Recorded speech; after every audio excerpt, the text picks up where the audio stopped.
ప్రశాంతంగా నిద్రపోయేందుకు నీంద్ యాప్లోకి అడుగుపెట్టండి. ఈ క్షణమే నీంద్ యాప్ను డౌన్లోడ్ చేసుకోండి. ఒత్తిడిని తగ్గించి ప్రశాంతమైన నిద్రలోకి మిమ్మల్ని తీసుకెళ్లే చక్కని కథలు, ధ్యాన పద్ధతులు, ఆహ్లాదకర సంగీతాన్ని మీరు నీంద్ యాప్లో మాత్రమే వినండి. నమస్తే, నేను మీ గౌతమి. ఇప్పుడు రచయిత్రి అమృత రచించిన విలువ అనే కథను విందాం. కథ పేరే విలువ. అమూల్యకి దక్కిన ఒక వస్తువు ఎంత విలువైనదో దాని విలువ ద్వారా తన విలువ ఎలా తెలుసుకుందాం. జీవితంలో ఏదో సాధిస్తానని ఊరి నుంచి సిటీకి వచ్చి ఇక్కడ సంఘంలో బ్రతకలేక, సరైన ఉద్యోగం దొరికినా తృప్తి లేక ఓడిపోతున్న అమూల్య అనే అమ్మాయికి తిరిగి ఇంటికి వెళ్ళి అమ్మా నాన్నలకు తన మొహం ఎలా చూపించాలో అర్థం కాలేదు. అప్పుడే తన తండ్రి తనకొక బహుమతి పంపిస్తాడు. దేనికి పనికిరాదు అనుకున్న ఆ బహుమతి విలువ తెలుసుకున్నప్పుడే తన విలువ ఏంటో, తను ఎక్కడ ఉండాలో అర్థం చేసుకుని జీవితంలో నిలబడి స్థిరపడింది అమూల్య. అయితే మనం కథ వినటం ప్రారంభించే ముందు సౌకర్యవంతమైన స్థితిలోకి వెళ్దాం. మీకు ఇష్టమైన రీతిలో పడుకొని అన్ని లైట్లను ఆఫ్ చేసి మీ కళ్ళు మూసుకోండి. నెమ్మదిగా గాలి పీలుస్తూ పూర్తిగా లోతైన శ్వాస తీసుకుని వదలండి. ఈ ప్రపంచాన్ని, ఇవాల్టి జ్ఞాపకాలను మెల్లగా పక్కకు నెట్టి క్రమంగా నిద్రలోకి జారుకునే సమయం ఇది. మరోసారి నెమ్మదిగా గాలి పీలుస్తూ లోతైన శ్వాస తీసుకొని మీ శరీరంలోని ఒత్తిడిని బయటికి వదిలేయండి. ఇప్పుడు మీరు చేయాల్సిందల్లా విశ్రాంతి తీసుకోవటం, సేద తీరటం, మునుపటి స్థితికి రావటం. మీరు ఇప్పుడు మంచం మీద ఉన్నారు. రోజువారీ అలసట నుంచి మీ శరీరం విశ్రాంతి తీసుకున్నట్లుగా మీకు అనిపిస్తుంది. కాళ్ళ నుంచి మొదలుపెట్టి మీ అవయవాల్లోని ఒత్తిడిని ఒక్కొక్కటిగా బయటికి పంపించేయండి. మీకోసం అవన్నీ రోజంతా కష్టపడ్డాయి కాబట్టి వాటికి విశ్రాంతి తీసుకునే అర్హత ఉంది. ముందుగా మీ పాదాల్లో మొదలైన విశ్రాంతి అనుభూతి క్రమంగా మీ మోకాల క్రింది భాగానికి చేరుకుంది. అక్కడ నుంచి మోకాళ్ళలోకి ప్రవేశిస్తుంది. ఇప్పుడు మీ కాలి ఎగువ భాగాన్ని విశ్రాంతి తీసుకొనివ్వండి. ఈ విశ్రాంతి అనుభూతి క్రమంగా మీ పొత్తి కడుపు నుంచి వెన్నుముక్క మీదగా ఎగువ వీపు వరకు వచ్చి తరువాత ఛాతీలోకి ప్రవహిస్తున్నట్లుగా గుర్తించండి. అక్కడి నుంచి మీ భుజాల్లోకి, తరువాత చేతుల్లోకి, చివరిగా వేలు కొనల వరకు వెళ్తున్నట్లుగా అనుభూతి చెందండి. ఆపై మీ మెడ, తల, ముఖం వరకు ఆ అనుభూతి ప్రవహిస్తుంది. ఇప్పుడు మీ శరీరం మొత్తం ప్రశాంతంగా, రిలాక్స్డ్గా నిద్రకు సిద్ధంగా ఉంది. త్వరలో మీరు చక్కని నిద్రలోకి జారుకుంటారు. డ్రీమ్ ల్యాండ్లో ప్రశాంతంగా ప్రయాణిస్తారు. ఈ ప్రయాణం ఉదయం వరకు కొనసాగుతూ ఉంటుంది. కాబట్టి మీరు కథను వింటున్నప్పుడు మీ శ్వాసను కూడా అనుసరించండి. అద్భుతమైన నిద్రానుభవం కోసం మీ శరీరం మొత్తానికి విశ్రాంతినిస్తూ స్థిరంగా ఉండండి. ఇప్పుడు కథలోకి వెళ్ళిపోదామా? అనగనగా పర్యాటకులను కట్టిపడేసే గోదావరి అందాలు, పల్లెటూరి జీవనం, స్వచ్ఛమైన నీరు, తిండి, గాలి, వెలుతురు, అనురాగాలు, అనుబంధాలు, ఆప్యాయతలు దొరికే పచ్చని కోనసీమ. తూర్పు పడమరల మధ్య దినకరుడి భ్రమణం, తొలి వెలుగు కిరణం, జాలువారు మయూక ప్రయాణం, ఆ పల్లె జీవనం. కనరాని చైతన్యం నిండిన కోనసీమ అందాలు భూతల స్వర్గం. అలాంటి రమణీయ ప్రకృతికి తీపి తోడైన తీయని పూతరేకులకు పెట్టింది పేరు ఆత్రేయపురం. అది కోనసీమ జిల్లాకు చెందిన గ్రామం. ఈ గ్రామంలో ఓ చిన్న కుటుంబం. అందులో మాధుర్యంగా గొంతుగల ఓ కోయిల, తన పేరే అమూల్య. తల్లిదండ్రుల గారాల పట్టి, నాన్న కూచి. ఆ స్వచ్ఛమైన జీవితంలో పెరిగిన గారాల కూన మన కథానాయకురాలు. చిన్నతనం నుంచి నాన్న సైకిల్ మీద స్కూలుకు వెళ్తూ స్వచ్ఛమైన జీవనం గడిపే 2 జడల అందాల రాశి అమ్మతో గొడవ పడుతూ ఉంటుంది. తనకు మద్దతు ఇచ్చే నాన్నని స్నేహితుడిగా భావిస్తుంది. పూచిన పున్నాగల గురించి, స్వచ్ఛమైన గాలుల గురించి ప్రకృతి పాటలు పాడుతూ ఉండేది. తన గొంతు విన్నవారు తన తండ్రికి చెప్తుంటే మురిసిపోయే తండ్రిని చూసి గర్వపడేది. ఓసారి వాళ్ళ ఊరిలో తిరణాలు జరిగాయి. అప్పుడు అమూల్య 10వ క్లాస్ చదువుతుంది. అందరూ తనతో పాడించమని వాళ్ళ నాన్నకి చెప్తే ఆయన పాడించారు. తన గొంతు బాగుంటుంది అని తన ఊరు వారందరూ ప్రోత్సహించడంతో తనకి ఇష్టమైన ఎస్ జానకి గారి పాట పాడింది. సిరిమల్లె పువ్వా అని మొదలు పెట్టింది. కాని తెల్లారబోతుంటే నా కల్లోకి వస్తాడే అని పాడి తరువాత పదాలు మర్చిపోయింది. తప్పు పాట ఎంచుకున్నానా అని సంకోచించి భయపడింది. అసలే కుర్రతనం, పైగా తిరణాలకి భేదం లేకుండా ఎవరెవరో వస్తారు. తనని 10 మంది చూస్తున్నారు. వారిలో కొందరు ఎవరమ్మా నీ ఈడు జోడు కుదిరే చందమామ అంటూ నేను రానా అని ఇంకొంతమంది ఏడిపించారు. వణికిపోయి పాట మర్చిపోయి కంగారులో ఇంకేం పాడాలో తెలియక ఏడ్చేసి స్టేజ్ దిగేసింది అమూల్య. ఇంటికి వచ్చి రాగానే అమ్మా, అయినా తిరణాల్లో పాడాలంటే ఏ భక్తి గీతమో దేవుడు పాటో పాడతారు కానీ ఆ చెత్త సినిమా పాటలేంటి? నిన్ను కాదు మీ నాన్నని అనాలి, నిన్ను వెనకేసుకుని వస్తున్నందుకు అంటూ చిరాకుగా చివాట్లు పెట్టింది. అమ్మతో వాదించలేక ఏడుస్తూ కూర్చున్న అమూల్య దగ్గరికి నాన్న వచ్చి, పోనీలే తల్లి, ఇలాంటివి జరుగుతూనే ఉంటాయి. ఎవరో ముక్కు మొహం తెలియని వాళ్ళు ఏదో అన్నారని స్టేజ్ ఎందుకు దిగేశావు చెప్పు, పోనీలే ఇంకోసారి బాగా నేర్చుకుని పాడు అన్నాడు. వద్దు నాన్న, నేను పాడితే అందరూ పొగడాలి, నువ్వు గర్వపడాలి, అంతేకాని నిన్ను అవమానించకూడదు. అమ్మైనా సరే నేను ఇంకెప్పుడు పాడను అని ఏడుస్తూ నిర్ణయించుకుంది.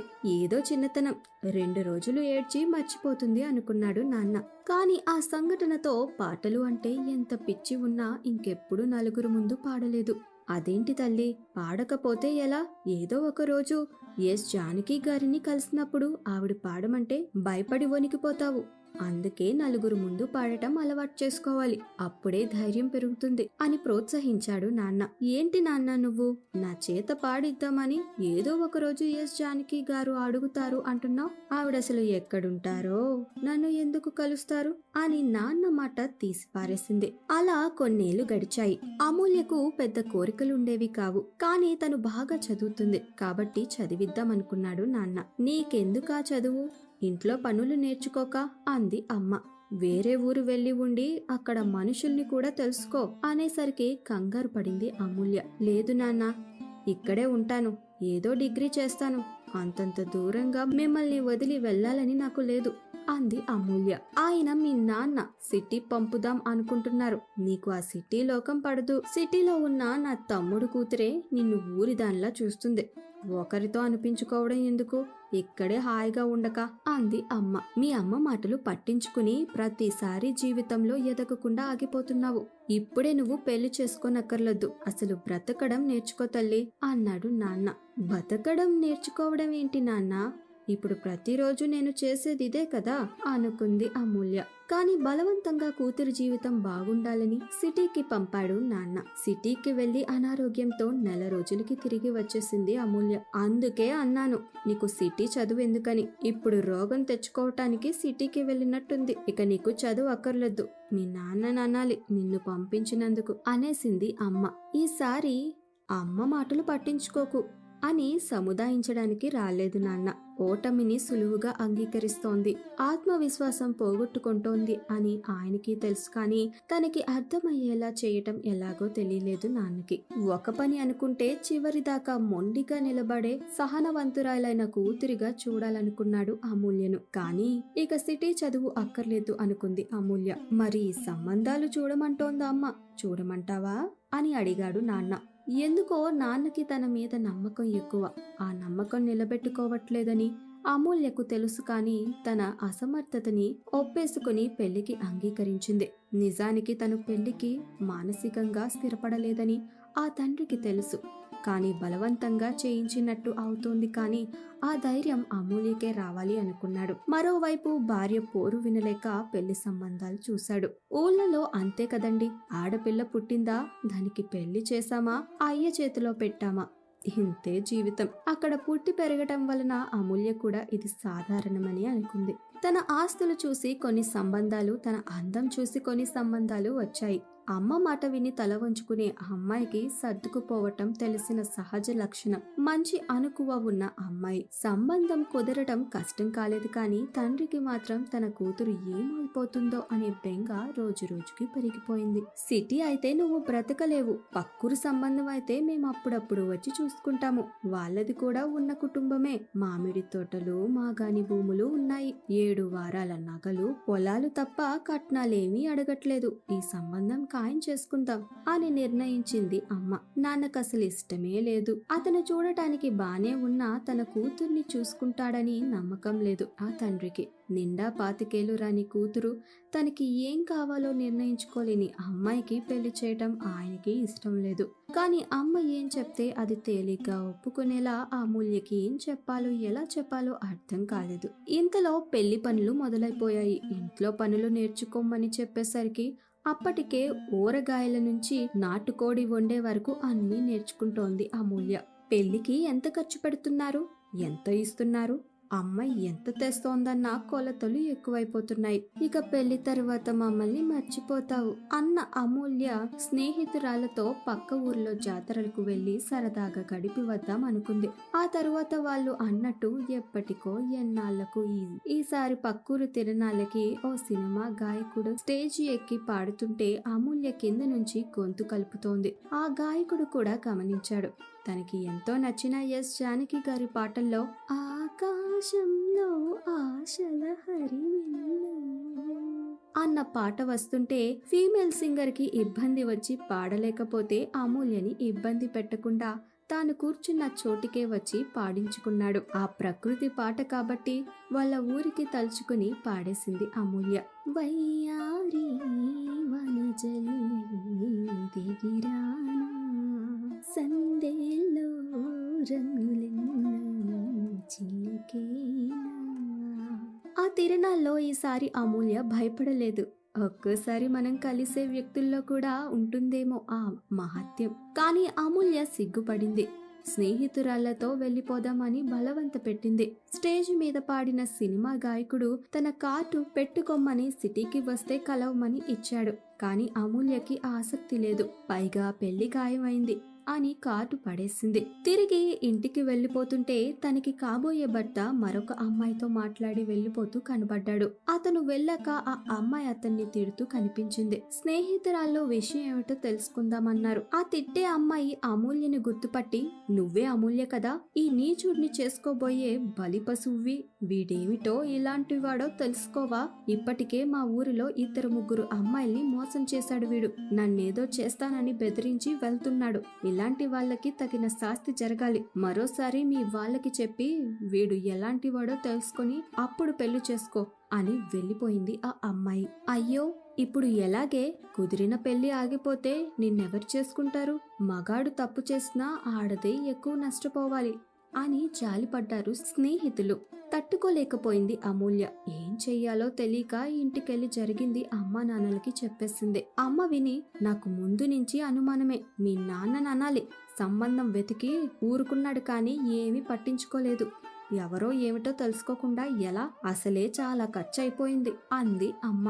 నాన్న మాట్లాడకుండా వెళ్ళిపోయాడు కానీ పెళ్లి ఆపుతాడని నమ్మకం ఉంది అమూల్యకి. నిజానికి ఆ పక్కూర్లో అమ్మాయితో మాట్లాడించిందే నాన్న. పెళ్లి ఆగితే చాలు అనుకున్న నాన్నకి అమూల్యకి అర్థమయ్యేలా లోపాలు చూపించాడు. స్నేహితుల్ని పిలిచి పక్కూరికి పంపాడు. అయితే అమూల్య ఇంట్లో ఉంటే రోజు ఆ తప్పిపోయిన పెళ్లి గురించి చర్చలు, అమ్మ లెక్కలు, ఇరుగు పొరుగురు ప్రశ్నలు. నాన్న, నేను కొన్నాళ్ళు ఎటైనా వెళ్తాను, సిటీలో నా స్నేహితురాలు సాత్విక నెల తప్పిందట, చూసి రావాలనిపిస్తుంది, నిజానికి ఇంట్లో నుంచి దూరంగా వెళ్లాలని ఉంది అన్నప్పుడు కూడా నాన్న మాట్లాడలేదు. నీ ఇష్టం అని డబ్బు చేతిలో పెట్టి ఖర్చులకి ఉంచుకో అన్నాడంతే. అమ్మ ఒప్పుకోలేదు. నువ్వు ఈ ఊర్లో పుట్టి నెట్టుకురాలిని దానివి, ఇప్పుడు సిటీకి వెళ్ళి ఏం చేస్తావు? ఇంతకు ముందు ఇలాగే సిటీలో చదువు నచ్చలేదని వచ్చేస్తావు అని తన చేతకానితనాన్ని పదే పదే గుర్తు చేసింది అమ్మ. ఆ రోజు ఎందుకో అమూల్యకు చెప్పలేనంత ఆవేశం వచ్చింది. ఒకవైపు నాన్న మౌనం, మరోవైపు స్నేహితురాలు సానుభూతి.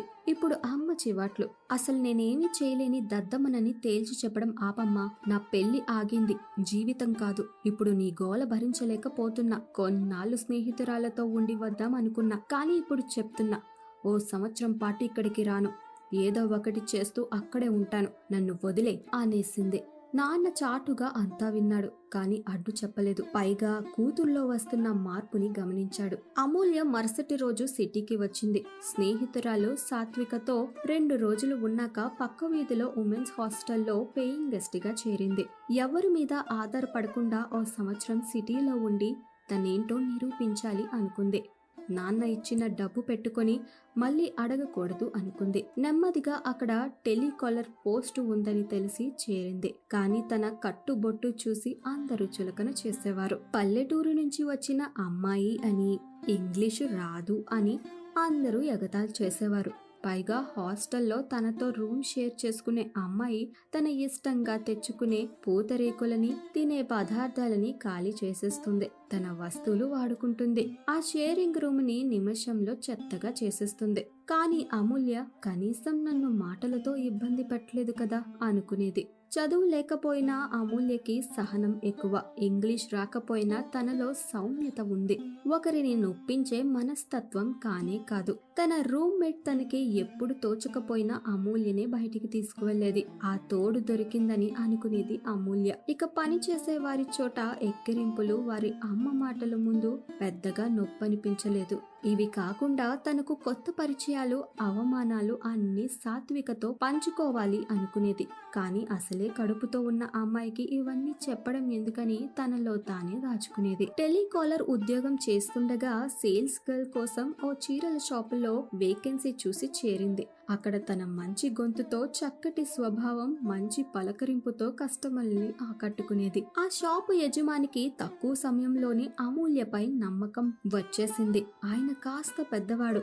మరో షాప్ మొదలుపెట్టి దాని మీద ధ్యాస పెట్టి ఈ షాప్ బాధ్యతను అమూల్య మీద వదిలేశాడు. ఇక ఆ షాపుకు అన్నీ తానే నెట్టుకొచ్చేది అమూల్య. కాని ఆ పెద్ద మనిషి జీతం ఇచ్చేవాడు కాదు. నేనెక్కడికి పోతానమ్మా, నీ తండ్రి లాంటి వాడిని.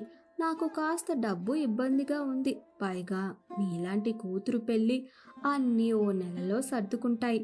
ఆ తరువాత నీకివ్వాల్సిందంతా ఒకేసారి ఇచ్చేస్తానుగా అంటూ మంచి మాటలతో నెట్టేసేవాడు. నిజానికి అతను అమూల్య మనస్తత్వాన్ని బాగా గ్రహించాడు. తనకి డబ్బు సమస్య లేదని తెలిసి, కాస్త మంచి మాటలకి పొంగిపోతుందని తెలిసి, ఇవన్నీ తెలుసు కాబట్టే దాదాపు 6 నెలలు అయినా ఓ 2 సార్లు కుదిరినప్పుడు జీతం ఇచ్చాడంతే. ఆయనకి తెలియదు కానీ అమూల్య ఎవ్వరి మీద ఆధారపడట్లేదు. పైగా తన రూమ్మేట్ ఒకసారి ఆన్లైన్ లో ఆర్డర్ చేసే వస్తువులు డెలివరీ అడ్రస్ అమూల్య పేరుతో ఇచ్చి తీసుకోమనేది. అప్పుడు అమూల్య డబ్బు కట్టాల్సి వచ్చేది. అమూల్యకి ఇవ్వాల్సిన డబ్బు ఇవ్వకుండా ఏడ్పించడం మొదలుపెట్టింది ఆ రూమ్మేట్. ఈ లోపల తన దగ్గరున్న డబ్బు కూడా ఖర్చయిపోయింది. అప్పుడప్పుడు అమ్మ నాన్నలు మాట్లాడుతున్నారు కానీ తను బానే ఉన్నానని మాత్రమే చెప్పేది. 1 సంవత్సరం పాటు తనని వదిలేయమని చెప్పేది.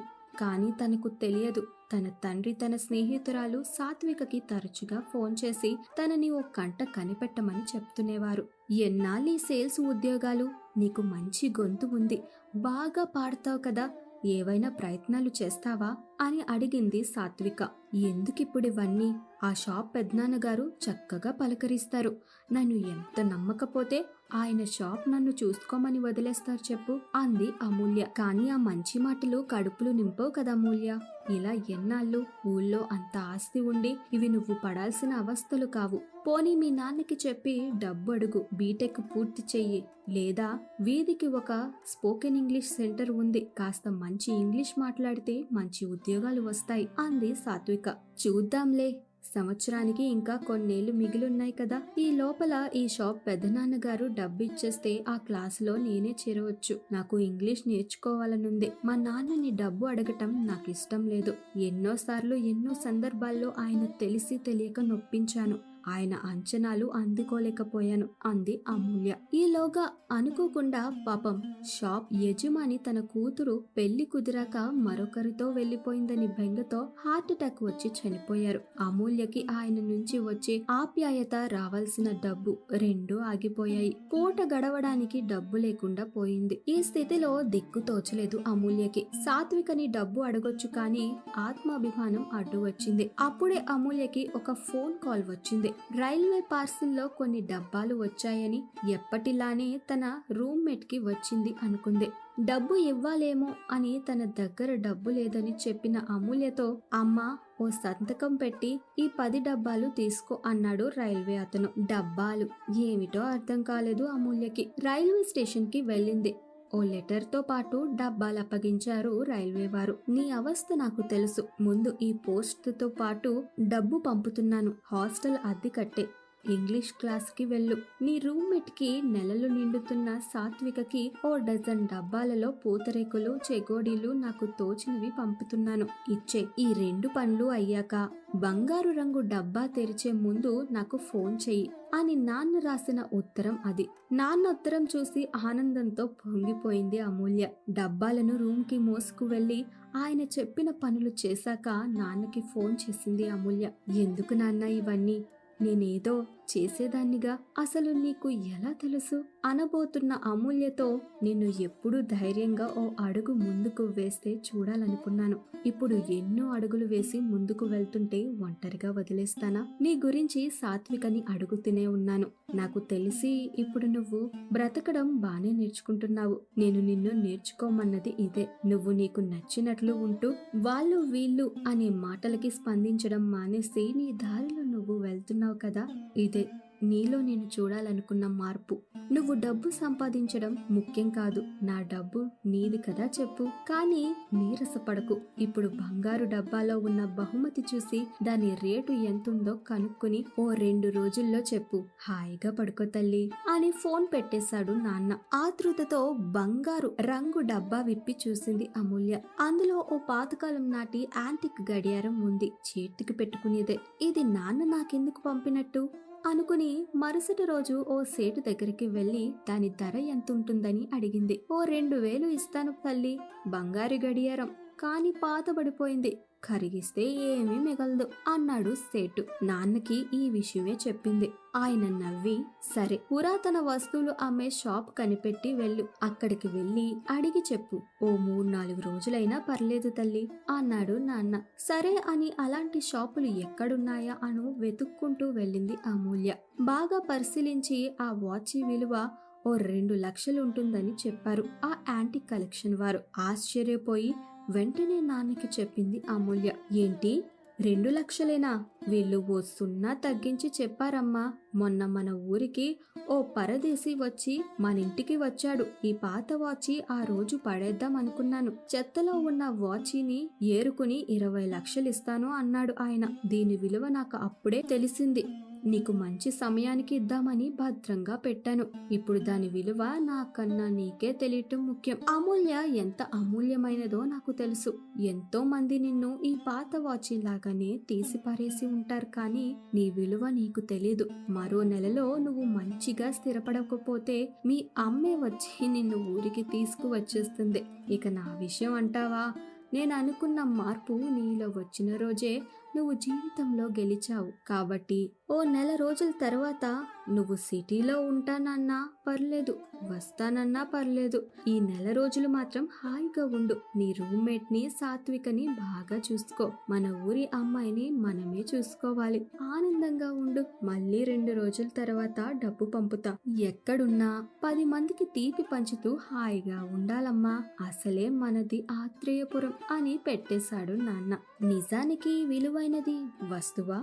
ఆ వస్తువు పంపిన నాన్న తనకే తెలియని ఓ చిన్న గర్వంతో నవ్వుకుంది అమూల్య. ఎన్నోసార్లు నాన్న మాటల్ని పెడచెవిన పెట్టాను. నాలో మార్పు తేవటానికి నన్ను ఓ గంట కడపెడుతూనే ఉన్నాడు నాన్న. ఇంత విలువైన నాన్న ఉన్నంతకాలం నేను అమూల్యమైన దాన్ని అనుకుంది. తన మీద తనకి నమ్మకం పెరిగింది. కానీ ఆ విలువ చెప్పిన గడియారం రాకపోతే కలిసొచ్చే కాలం రాబోతుందని అమూల్యకి తెలియలేదు. స్పోకెన్ ఇంగ్లీష్ క్లాస్ లో చేరింది. టైం కలిసి రావటం అంటే ఇదేనేమో. ఆ తరువాత 2 రోజులకి తనని వెతుక్కుంటూ షాప్ పెద్దనాన్నగారి భార్య వచ్చింది. చూడమ్మా, మా ఆయన చాలా పిసినారి. నీకు బాకీ ఉన్నా ఆశ్చర్యపోనక్కర్లేదు. వివరాలు నాకు తెలియవు. నీ డబ్బు నీకు ఇచ్చేస్తాను. కానీ నాకు నీ సాయం కావాలి. ఈ షాప్ నుంచి వచ్చిన ఆదాయాన్ని నా భర్త మరో షాప్ లో పెట్టి ఆ అమ్మాయిని చేసుకునే వాడికి కనిపెడదాం అనుకున్నాడు. అన్ని హంగులతో ఎంతో ఆర్భాటంతో కచ్చించిన 3 అంతస్తుల షాప్ అది. కానీ నీకు తెలిసిందే కదా, మా అమ్మాయి మరొకరిని ప్రేమించి వెళ్ళిపోయింది. కానీ బానే ఉందని తెలిసిందిలే. ఇప్పుడు ఆ షాప్ నేనే చూసుకోవాలి. ఇంట్లో ఉన్నదాన్ని. ఇప్పుడు ఈ వ్యాపారం అర్థం కావట్లేదమ్మా. నువ్వు నమ్మకస్తురాలివి అని మా ఆయన బ్రతికున్న రోజుల్లో చెప్పేవాడు. నాకిప్పుడు నీలాంటి నమ్మకస్తులు కావాలి. షాపు బాధ్యత తీసుకునే వాళ్ళు కావాలి అని ప్రాధేయపడేసరికి ఈసారి తీసుకునే నిర్ణయం ఆలోచనతో తీసుకోవాలని కాస్త ఆలోచించుకుని చెప్తానండి అని అంది అమూల్య. జరిగిందంతా నాన్నతో చెప్పింది. చూడమూల్య, నువ్వే ఆలోచించి నిర్ణయం తీసుకో. గెలుపో ఓటమో, నమ్మకమో ద్రోహమో నువ్వే భరించాలి. నెట్టుకు రావాలి. నీకా ధైర్యం ఇప్పుడు ఉందని నాకు తెలుసు అన్నాడు నాన్న. ఓ వారం తర్వాత ఆ షాప్ పెద్దనాన్నగారి భార్యే కాస్త డబ్బు అమూల్య చేతిలో పెట్టి, నీ నిర్ణయం ఏదైనా పర్లేదు అంది. నేను మీ షాపు చూసుకోవటానికి సాయం చేస్తానండి. కానీ ఇప్పుడే ఇంగ్లీష్ క్లాస్ లో చేరాను అని జంకుతుంటే, సరే సగం రోజురా, కొత్త స్టాఫ్ ని పెట్టుకుని వారిని పనులు నేర్పు. పర్యవేక్షణ చూడు. నేను ఎలాగో అక్కడే ఉంటాను అంది ఆవిడ. ఇక షాప్ ఓపెనింగ్ రోజు గ్రాండ్ గా ఓ సినీ గాయకుడిని కూడా పిలిచారు ఆవిడ. అసలే సిటీ సెంటర్ లో ఉన్న షాప్ కదా. ఘనంగా ఓ హీరోయిన్ తో ఓపెనింగ్ చేయించారు. వచ్చిన గాయకుడు అమూల్య దగ్గరికి వచ్చి, నన్ను గుర్తుపట్టారా అని అడిగాడు. మీరు మా ఆత్రేయం పక్క ఊర్లో వచ్చినప్పుడు తిరణాల్లో పాడారు కదండి, గుర్తున్నారు అంది అమూల్య. అవును, ఈ షాప్ ఓనర్ నాకు చుట్టాలే. ఆకాశంలో ఆశల హరివిల్లు అని మీరు కూడా మా ఫీమేల్ సింగర్ లేకపోతే ఎస్ జానకి గారి పాట పాడారు ఆ రోజు. తర్వాత నా కార్డు ఇచ్చాను. మీరెప్పుడు కాల్ చేయలేదు. మీకోసం ఎలా వెతకాలో తెలియలేదు. ఇప్పుడు మళ్ళీ కలిసాం కాబట్టి మీరే మరో జానకి గారు పాట నాతో పాడండి. ఆవిడకు పంపుదాం. నేను కూడా ఆవిడకు వీరాభిమానిని అన్నాడు ఆ గాయకుడు. గ్రాండ్ గా ఓపెన్ అయిన షాప్ కి కొత్త స్టాఫ్ వచ్చారు. అమూల్య తనకి ఉన్న అనుకువ, నవ్వుతూ పలకరించే గుణం, సర్దుకుపోయే లక్షణాలే వారికి నేర్పింది. బిజినెస్ బానే ఊపందుకుంది. షాపు పెద్దనాన్న భార్య అమూల్య, పెద్ద చదువులు చదివిన వారు కూడా నీలా ట్రైనింగ్ ఇవ్వలేరమ్మా. మా ఆయన ఎక్కడున్నా సంతోషిస్తారు అని మెచ్చుకునేది. ఈవిడ వాళ్ళ ఆయనలా పిసినారి కాదు కాబట్టి అమూల్యకి మంచి జీతం ఇస్తోంది. మరోవైపు గాయకుడు ఆ పాటల శాంపిల్స్ ఎస్ జానకి గారికి పంపారో లేదో కానీ ఆత్రేయపురానికి తన తల్లిదండ్రులను పంపి పెళ్లి ప్రతిపాదన చేయించాడు. సంవత్సరం పూర్తయ్యాక అమూల్య తల్లిదండ్రులు సిటీకి వచ్చారు. అమూల్య అమ్మ షాప్ నిర్వహణ చూసి ముచ్చట పడింది. ఇక నాన్నైతే, అమ్మ, ఇంతకు ముందు నేనే సంబంధం చూశాను. నీ పెళ్లి ఆగిపోతే నేనే సంతోషించాను. కానీ ఇప్పుడు ఓ గాయకుడు నిన్ను ఇష్టపడుతున్నాడు. మంచివాడిలా ఉన్నాడు. నీకిష్టమైతే పెళ్లి చేస్తాను అన్నాడు. ఆ విధంగా పల్లెటూరులో పుట్టిన ఓ చిన్నారి చిలకమ్మ సిటీకి వచ్చి ఓ బిజినెస్ చేస్తూ ఓ గాయకుడు భార్య అయింది. నాన్న కలల కన్నా ధైర్యవంతురాలు అయ్యి ఎంతో ఆత్మవిశ్వాసంతో దూసుకుపోతోంది. కొన్నాళ్ళకి ఆ గాయకుడు ఎస్ జానకి గారి ఇంటికి తన భార్య అయిన అమూల్యని అపాయింట్మెంట్ తీసుకుని మరీ తీసుకువెళ్లాడు. ఆవిడ సిరిమల్లే పువ్వ పాట పాడమన్నారు. అప్పుడు అమూల్యకు గుర్తుకు వచ్చాయి నాన్న మాటలు. ఏదో ఒక రోజు ఎస్ జానకి గారు నిన్ను పాడమంటే ఎలా పాడతావు? ఓడిపోతే మళ్ళీ ప్రయత్నించాలి. పడిపోతే లేవాలి. అవమానిస్తే మరోసారి జాగ్రత్త పడాలి. నీ విలువ నువ్వు తెలుసుకోవాలి. చెత్త కుప్పలో గడియారం లక్షలు పలికినట్టు ఏ గాయకుని రాకతో చిలకమ్మ బతుకు పండునో కదా. అందుకే నిరాశ పడకుండా ఈ రోజు కుదరని, జరగని విషయం మరొకరికి హాని కలిగించనిది అయితే రేపు మళ్ళీ ప్రయత్నించండి. మీకు కూడా మీ విలువ తెలియవచ్చు, లేదా మీ విలువ తెలిపేవారు మీకు పరిచయం అవ్వచ్చు. శుభరాత్రి. ప్రశాంతంగా నిద్రపోయేందుకు నీంద్ యాప్లోకి అడుగుపెట్టండి. ఈ క్షణమే నీంద్ యాప్ను డౌన్లోడ్ చేసుకోండి. ఒత్తిడిని తగ్గించి ప్రశాంతమైన నిద్రలోకి మిమ్మల్ని తీసుకెళ్లే చక్కని కథలు, ధ్యాన పద్ధతులు, ఆహ్లాదకర సంగీతాన్ని మీరు నీంద్ యాప్లో మాత్రమే వినండి.